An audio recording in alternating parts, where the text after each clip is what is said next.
No? Ayan, oh. Okay guys, ngayong araw nga hindi muna tayo bumiyahe, no? Nandito tayo sa Antipolo sa may resort sa Taktak.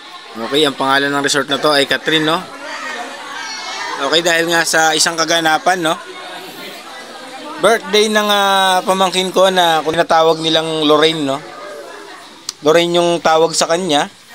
Tapos nandito kami, imbitado ako dahil meron ngang surprise birthday party, no? So yung surprise na to ay isang overnight swimming, no, sa Catherine Resort. Okay, review muna tayo sa mga ginagawa rito. Sa mga oras na yan ay nagpe-prepare sila, no, ng decoration. Matagal pa ba? Matagal pa?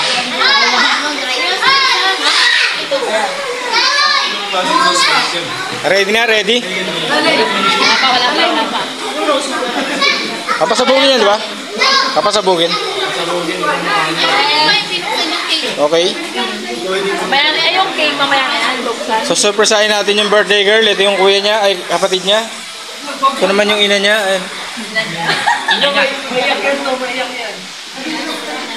False alarm nga yun, no? Sabi nila parating na daw pero wala pa. Mga pala yung mga extra.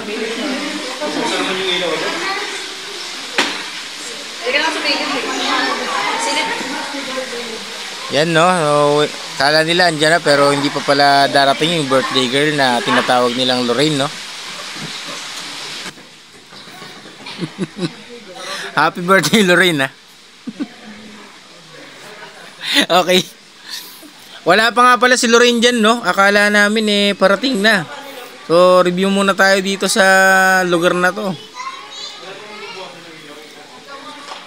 Ganda dito guys, no? Malapit nga lang pala to sa Villa Cristina, sa Cristina Villas Resort, no? Sa Taktak Road.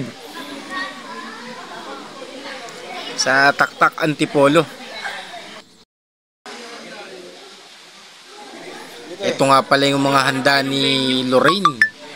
So, napakadami niyan guys, no? Yan. Madami nga nagmamahal sa kanya, no? Kung ano-ano pinagbibili. Ano, wala pa? Okay, wala pa nga. Ready?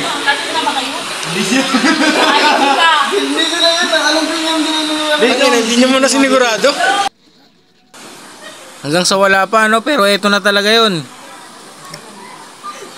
Ang daming wala pa guys eh.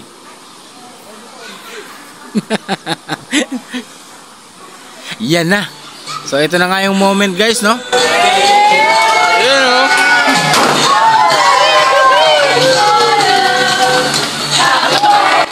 So ito nga, dumating na yung birthday girl. At kitang kita talaga sa mukha niya, no? Yung kasiyahan. Grabe ba?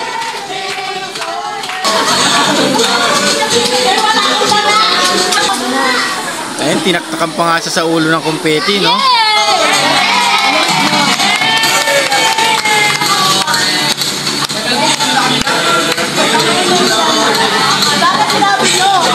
Anong masasabi mo? Anong masasabi mo? Thank you!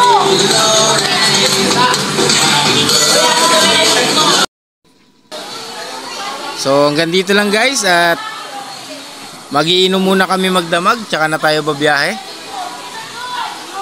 Ang sarap, no? May pasagot-sagot pa dito, oh.